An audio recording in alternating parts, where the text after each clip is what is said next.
کو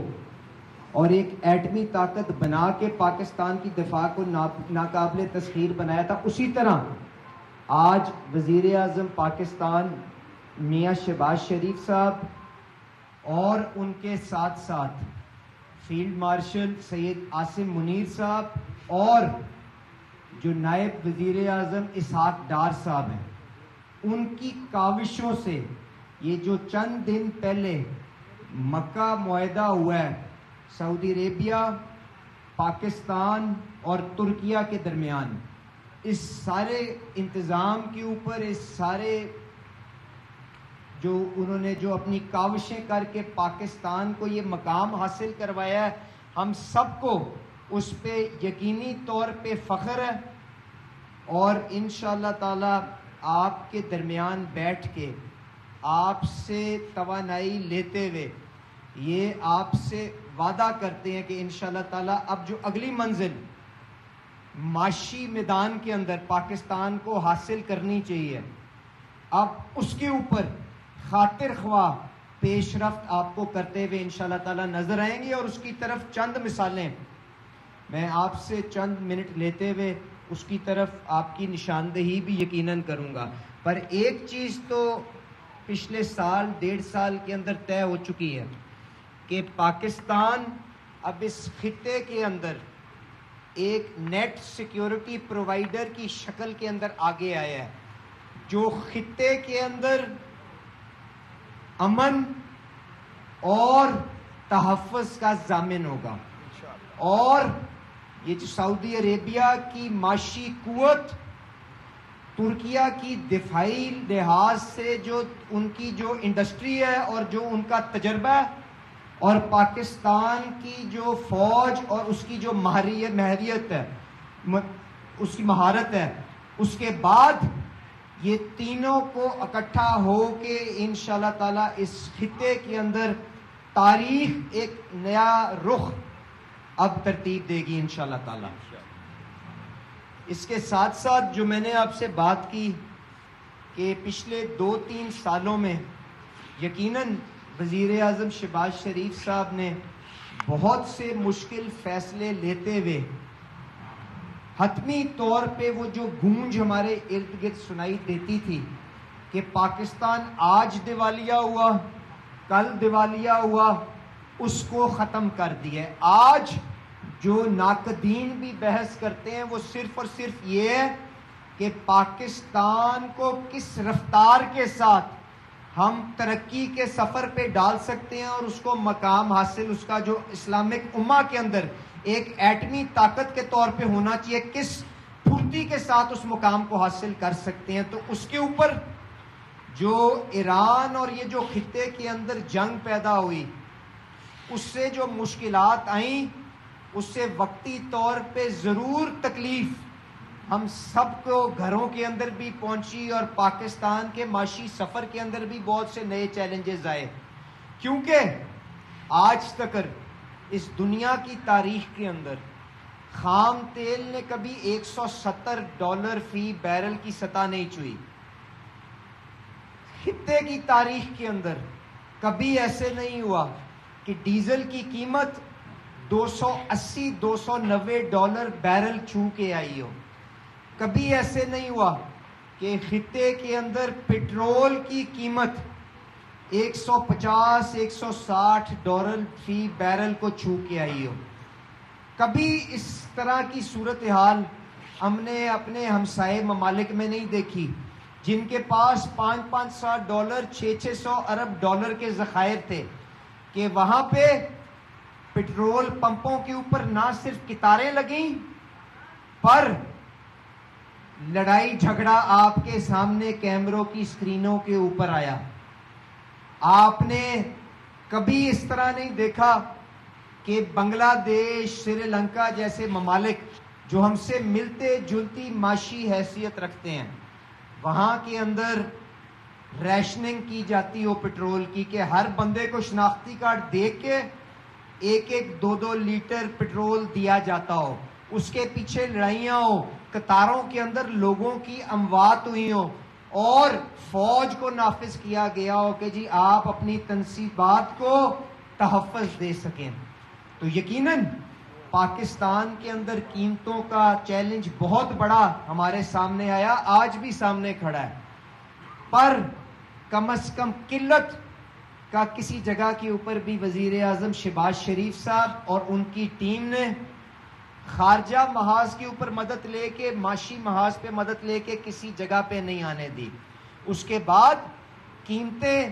جو 500 روپے لیٹر سے بڑھ چکی تھیں, ڈیزل کی,